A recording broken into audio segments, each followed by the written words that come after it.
Hello, my name is Troy Eller English, and I am the archivist for the Society of Women Engineers, here at the Walter P. Reuther Library of Labor and Urban Affairs at Wayne State University in beautiful Midtown Detroit.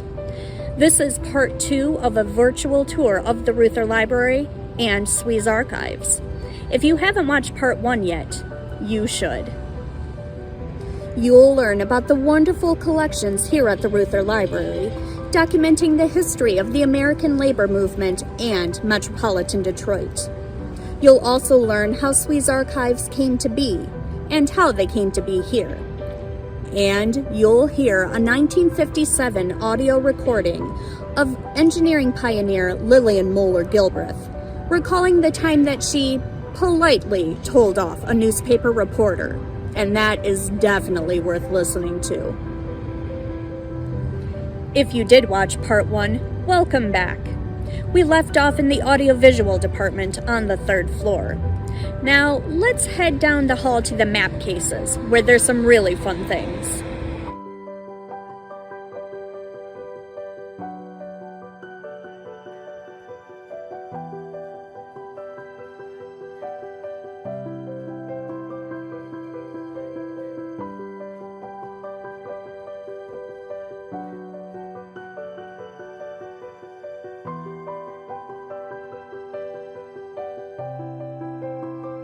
This is where I keep SWE's posters and other items that are too large to fit in a box.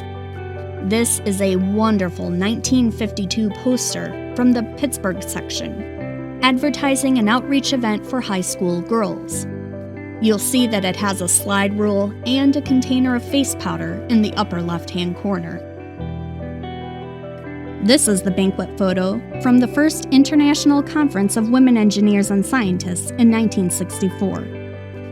I'll talk more about ICWSS in just a bit, but just take a moment to think about the women in this photograph. Statistically, they were probably the only woman engineer at their company, and they would have had to have fought hard to get and keep that position in a society that expected them to be housewives.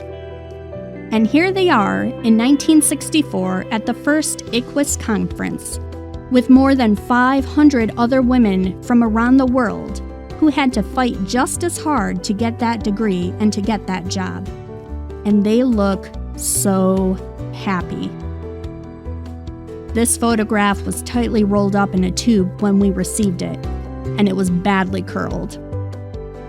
I made a humidity chamber to slowly relax the paper backing so that the emulsion wouldn't crack when I flattened it, and thankfully I was successful. Dr. Bonnie Dunbar is a SWE senior member and the recipient of both the Society's Resnick Challenger Medal and its Achievement Award. Currently a professor, earlier in her career she flew into space as a NASA astronaut. And after 2 of her space flights, she donated these posters with her mission patches attached to SWE. She had originally given the poster commemorating her 1998 mission to the SWE Los Angeles section, to which she had close ties. Last year, it was handed off to me at the WE19 conference to be added to SWE's archives. I usually pack light, but I had to bring a suitcase big enough to safely transport the poster back to the archives. The American flag attached to it traveled with Dunbar in space. There's a lot of cool stuff in this building, but I'm the only archivist here whose collection has been to space. SWE's paper-based collections are in our regular storage stacks, as well as its collection of publications, books, and artifacts, like pins, buttons, and other 3-dimensional objects. We have to keep the temperature and humidity controlled, and all of our stacks are locked. It's not like a library, where members of the public can wander around and pull things off the shelves. Instead, they look at finding aids, which are basically inventories of the processed collection. The finding aid lists the folder titles, which hopefully gives researchers a good sense of what kind of documents or information might be found inside of those folders. And there's some really cool things in these folders. This box is small but mighty. It's from the American Society of Women Engineers and Architects, also known as ASWEA. In 1919, Hilda Counts and Lou Alta Milton, two female engineering students at the University of Colorado, sent letters to every college in the United States with an engineering or architecture department, trying to identify any women who had studied engineering or architecture in the United States up to 1919. Some of the letters were rather brusque or incredulous, but others were quite supportive and informative, and in the end they were able to identify 139 women who had studied engineering or architecture in the United States up to that point, although they didn't all complete their degrees. Using the names they found in the survey, Counts and Milton tried to found the American Society of Women Engineers and Architects, although there's no evidence that it persisted past 1920. However, Hilda Counts Edgecombe and ASWEA's treasurer, Hazel Quick, later joined the Society of Women Engineers 30-some-odd years later. SWE's founding meeting happened 70 years ago, on May 27th and 28th, 1950, at the Cooper Union's Green Engineering Camp, which SWE members fondly called Camp Green. We know what happened at that meeting because the Founders and Archives Committee saved the meeting program, a list of the founding members and attendees, and minutes from the business meetings. Camp Green was sold several decades ago, and the road names have changed.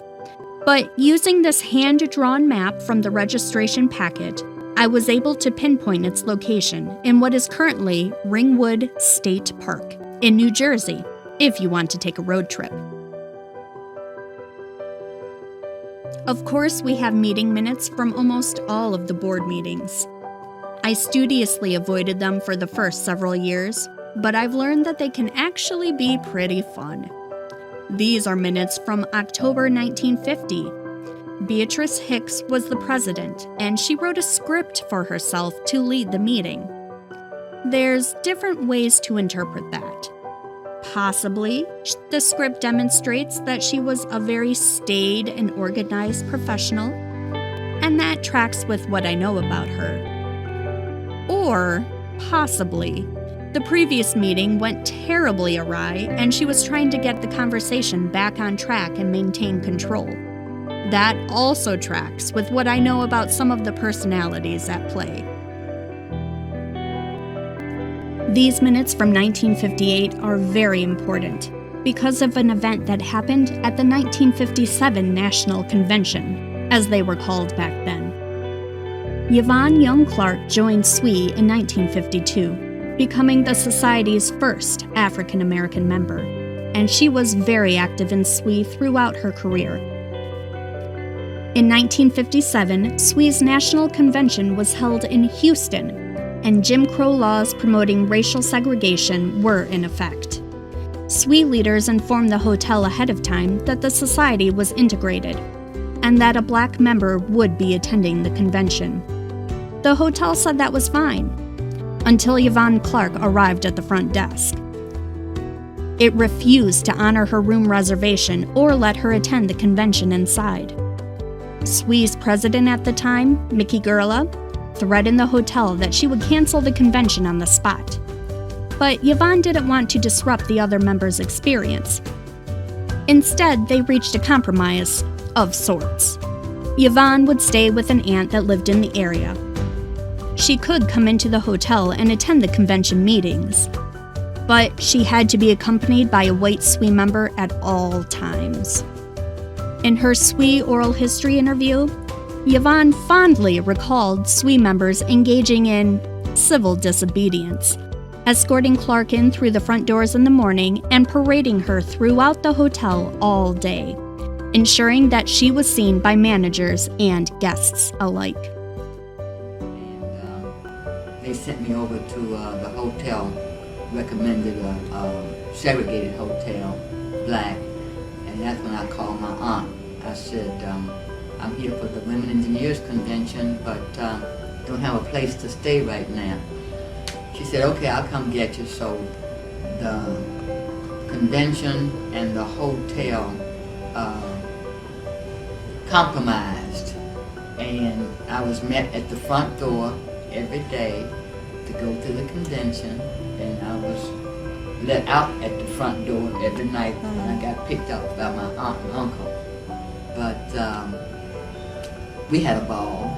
Anytime anybody wanted some cigarettes, they came and found me, and we walked. Because as long as I had a person with me, I could move around the hotel, but I had to be accompanied at all times, from the front door back to the front door. So I've been to the newsstand and coffee shop. We went everywhere that 1 week. We had a ball. And I did go to some of the meetings because I had to.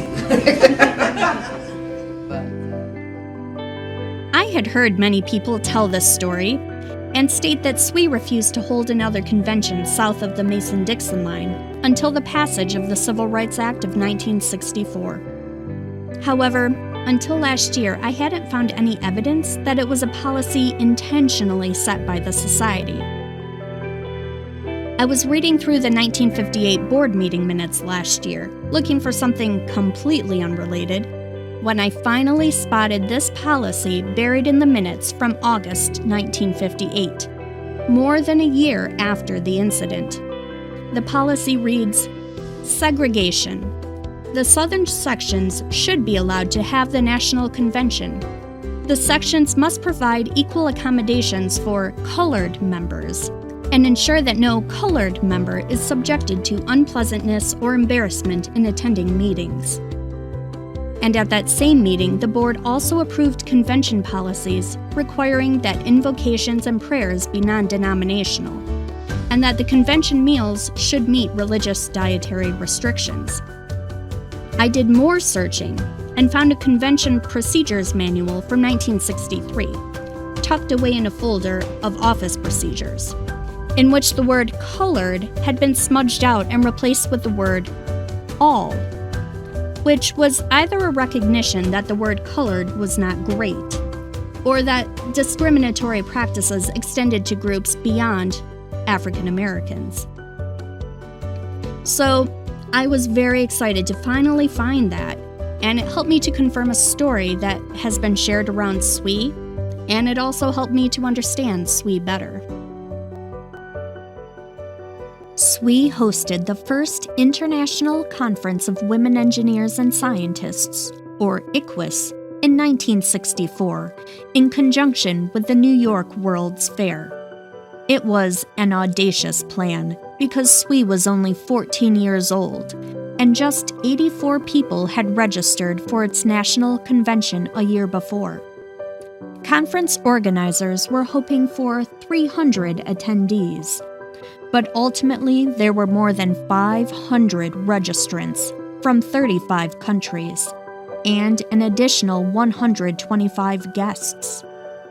Putting aside Cold War hostilities, attendees focused on the global challenges facing humanity, including food production, water supply, transportation, and energy, and they shared ideas on how to encourage women to pursue engineering around the world.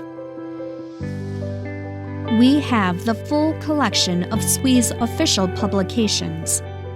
The first issue was released in 1951 as the Journal of the Society of Women Engineers, and it featured news about the society and technical articles by its members. The name changed a few times as the focus and intent of the publication changed, and since 1993 it has been called SWE, Magazine of the Society of Women Engineers.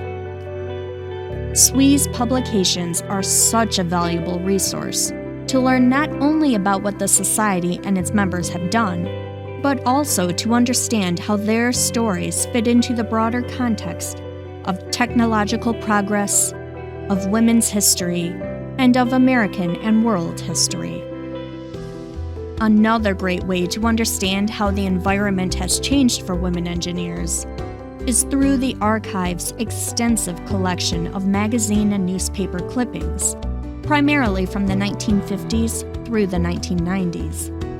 They're a great source to learn about both prominent and rank-and-file SWE members. And they also offer a fascinating look at how women engineers were perceived by society.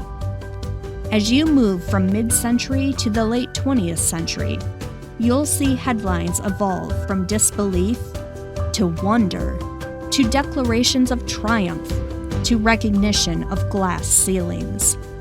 And you'll also see this 2010 Wall Street Journal article about how women in STEM from many different organizations, including SWE, successfully influenced Mattel's contest for Barbie's new profession, ultimately leading to the creation of computer engineer Barbie. In fact, we have her in the archives, in SWE's collection of artifacts, which includes pins, patches, buttons, Beatrice Hicks's medal from her induction into the National Women's Hall of Fame, and scrapbooks, among many other items. We also have a framed ceremonial copy of SWE's Resnick Challenger Medal, which is named after SWE senior member and NASA astronaut Judith Resnick, who perished aboard the Shuttle Challenger in 1986.